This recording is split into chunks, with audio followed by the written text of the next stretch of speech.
Қайырлы күн әріптестер, жаһандану заманында медиа сауаттылық күн тәртібіндегі маңызды мәселеге айналды.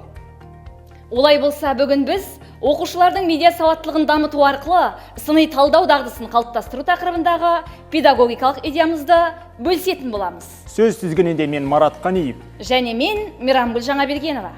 Расында білім беру саласында медиа сауаттылық маңызды тақырыпқа айналды. Өйткені біз күнделікті өмірде түрлі ақпарат көздерінен сансыз хабарламаларды, жаңалықтарды, ал әлеуметтік желілерден пікірлер мен посттарды аламыз. Осы ақпараттарды оқушыларымыз қабылдап қана қоймай, сын көзбен қарауды үйренуі тиіс.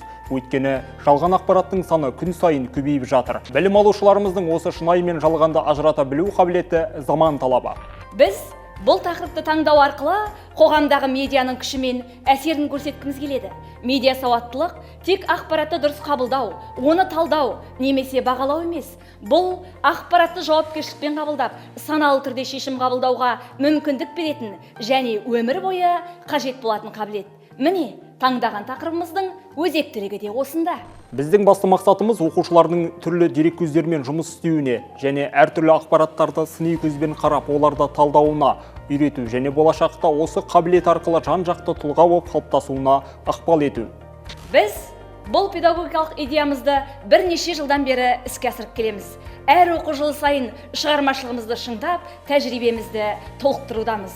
Оқушылардың медиа сауаттылығын дамыту бойынша мектеп жанынан жас тілші үйірмесін құрдық. Бұл үйірме білім алушылардың шығармашылық қабілеттерін арттырып, сыни ойлау және зерттеушілік дағдыларын жетілдіруге маңызды мүмкіндік береді. Үйірмеде жас тілшілер өздерінің авторлық бағдарламаларын құрды. Бүгінде олар өнерлі бала, дараланған дарын, оқуға құштар оқушысында бағдарламаларды жүргізуде. Шәкірттеріміздің бұл бастамалары мектеп тарапынан жақсы қолдауға ие болды. Нәтижесінде өзге оқушылардың қызығушылығы оянды. Алғаш рет әріптесім екеуміз 2020 жылы білім беру ұйымдары қашықтан оқуға көшкен кезде барлық іс-шараны онлайн форматта ұйымдастырып, YouTube арқылы тікелей эфирге шықтық. Содан алған тәжірибеміз педагогикалық идеямызға қанат бітіріп, одан әрі жетілдіруге дем берді. Біз мектептің оқушыларына Үйірме мүшелерінің ұсынысымен Лицей ТВ жаңалықтар қызметі іске қосылғанында атап өткеніміз жөн. Мектебіміздің апталық, айлық жаңалықтарын бірі диктор, бірі тілші, бірі оператор, бірі сценарист болған оқушыларымыз дайындайды. Жетістікке жеткен сыныптастармен, достармен сұхбаттасып, жағымды жаңалықтың жаршысы болып жүр. Осы бастамалардан шабыттанған бір топ оқушы лицей жаршысы мектеп журналын шығаруды қолға алды. Ай сайын шығатын журналда мектебіміздің дарынды оқушыларының шығармашылық жұмыстары жарияланып отырады. Сондай-ақ арнайы айдарларында пәндік олимпиада, ғылыми жоба, шығармашылық, спорттық сайыстарда үздік нәтиже көрсетіп жүрген дарабоз балалармен сұхбаттар жарияланады. Биылғы оқу жылында лицей үні радио қызметі іске қосылды. Әуе толқындағы жас дикторларымыз қазақ ақын жазушыларының өлеңдерін оқып, біртұтас тәрбие бағдарламасындағы апта дәйек сөзінің мән мағынасын ашып жүр. Тіпті мектеп президенттігіне үміткерлеріміз де сайлауалды бағдарламасын радио арқылы ұсынды. Біздің педагогикалық идеямыздың қамту шеңбері мектепте құрған үйірмелер мен клубтарға қатысушы оқушыларға насихаттаумен шектелмейді. Дәстүрлі сабақ барысында да оқушылардың медиа сауаттылығын дамыту арқылы сыни талдау дағдысын қалыптастыру қазақ тілі және қазақ әдебиеті пәндеріндегі сабақ мақсатымызға кіріктірілген. Алғашқы ұсынатын тәсіліміз ақпарат детективі деп аталады. Мысалы, 6-шы сыныптағы қазақ әдебиеті сабағында Асқар Алтайдың прописка әңгімесіндегі оқиғаларды желтоқсан оқиғасымен салыстырып, келтірілген деректердің өтірік шындығын ажыратады.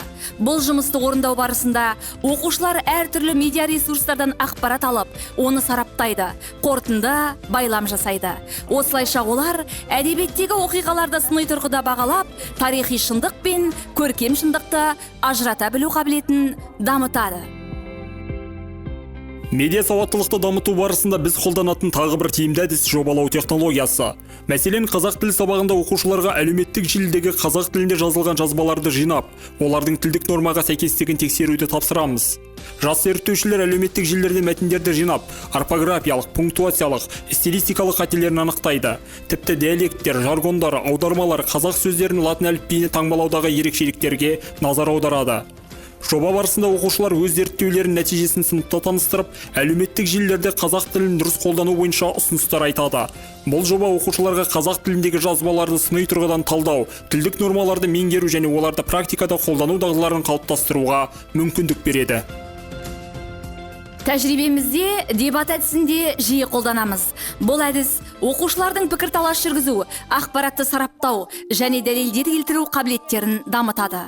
Әсіресе медиа сауаттылық тақырыбында өткізілетін дебаттар оқушылардың өз ойын ашық білдіруіне, түрлі ақпараттарды салыстырып, дұрыс шешім қабылдауына мүмкіндік береді. Мысалы, жалған ақпараттың қоғамға әсері туралы дебаттарда оқушылар әртүрлі көзқарастарды талқылап, өз дәлелдерін ұсына отырып, ақпаратты сын тұрғысынан қабылдауды үйренеді. Тағы бір жаңашыл жобамызды атап өткіміз келеді. Біз өзіміздің жеке сайтымызды ойлап таптық. Қазір тестілеу режимінде жұмыс істеп тұр. Онда оқушылар медиа сауаттылық бойынша арнайы курстан өтеді. Бұл курс интерактивті тапсырмалар мен бейнематериалдар арқылы оқушыларды ақпараттық кеңістікте жұмыс істеуге, дереккөздердің сенімділігін тексеруге, жалған ақпаратты анықтауға үйретеді. Сайтта оқушылар арнайы тесттерден өтіп, нақты мысалдар арқылы медиа сауаттылықтарын жетілдіре алады. Курстың әр кезең ақпаратты талдауға және оны бағалауға бағытталған. Осылайша оқушылардың медиа сауаттылығы мен сыни талдау дағдылары жүйелі түрде қалыптасады. Бұл сайт оқушылардың кез келген уақытта өз бетімен оқып, ақпараттық дағдыларын арттыруына мүмкіндік береді. Онда арнайы бөлімдер арқылы жалған ақпараттың қалай анықталатыны, факт-чекинг құралдары мен әдістері түсіндіріледі. Сонымен қатар, сайтта оқушылар медиа мәтіндермен жұмыс істеу, ақпараттың дереккөздерін бағалау және өз пікірлерін дәлелдеу бойынша практикалық тапсырмалар орындайды. Бұл құрал оқушылардың күнделікті өмірде шынайы ақпаратты анықтау және оны дұрыс пайдалану қабілетін дамытады. Медиа сауаттылықты дамыту тек қазақ тілі мен әдебиеті пәні аясында шектелмейді. Бұл жан-жақты интеграцияны талап ететін дағды. Біздің қолданатын әдістеріміз әртүрлі пәндермен байланысты болғандықтан, оқушылардың медиа сауаттылығын барлық сала бойынша кеңінен қолдануға мүмкіндік береді. Мысалы, тарих пәні бойынша сабақ беретін әріптестеріміз оқушыларға тарихи деректерді зерттеп, олардың сенімділігін тексеруге, тарихи оқиғалар туралы жалған ақпараттармен жұмыс істеуге үйрете алады. Бұл оқушылардың тарихи деректерге емес, заманауи ақпаратқа да сыни көзқараспен қарау дағдыларын дамытады. География пәні аясында да пәнаралық интеграцияны жүзеге асыруға мүмкіндік бар. Мысалы, географиялық деректер мен статистиканы талдау барысында оқушылар әртүрлі ақпарат көздерінен алынған мәліметтерді салыстырып, олардың шынайылығын анықтайды. Климаттық өзгерістер туралы ақпараттар, халықтың орналасуы немесе табиғи ресурстарды пайдалану туралы деректерге сын тұрғысынан қарау оқушылардың медиа сауаттылығын арттырып қана қоймай, деректерді ғылыми негізде бағалауға да үйретеді. Медиа сауаттылықты информатика пәні арқылы да дамыту мүмкіндігі жоғары. Оқушылар интернеттегі ақпаратты іздеу, оны талдау және жалған ақпаратты анықтау әдістерін информатика сабағында қолдана алады. Ақпаратты өңдеуге арналған бағдарламалармен жұмыс істеу, мәліметтердің шынайылығын тексеруге арналған онлайн құралдарды пайдалану – бұл информатика пәніндегі медиа сауаттылықты дамыту әдістерінің бірі. Біздің педагогикалық идеямыздың бастартықшылығы әдістемелік құндылығы мен оның қолдану аясының кеңдігі. Оны кез келген мекемеде, білім беру ұйымдарында педагогтар өздеріне бейімдеу арқылы оқушылардың медиа сауаттылық бойынша ақпаратпен жұмыс істеу дағдыларын дамытуына болады. Біз жасаған сайт педагогтер үшін үлкен әдістемелік құралға айналады. Онда медиа сауаттылық курстары және жалған ақпаратты анықтауға арналған түрлі интерактивті тапсырмалар жинағы бар. Міне, бұларды мұғалімдер кез келген уақытта еркін қолдана алады. Сайтта жарияланған бейнематериалдар педагогтерге үлкен көмек. Ол видеоларды қарау арқылы педагогтер өз сабақтарында оқушыларға оқыту арқылы олардың сыни ойлау дағдысын дамытады.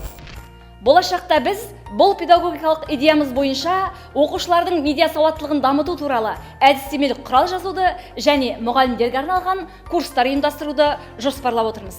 Міне, осылайша алғаш өзіміздің тәжірибемізден басталған бұл идеямызды бір мектептің ішінде ғана емес, енді өзге де білім беру ұйымдарында насихаттайтын боламыз.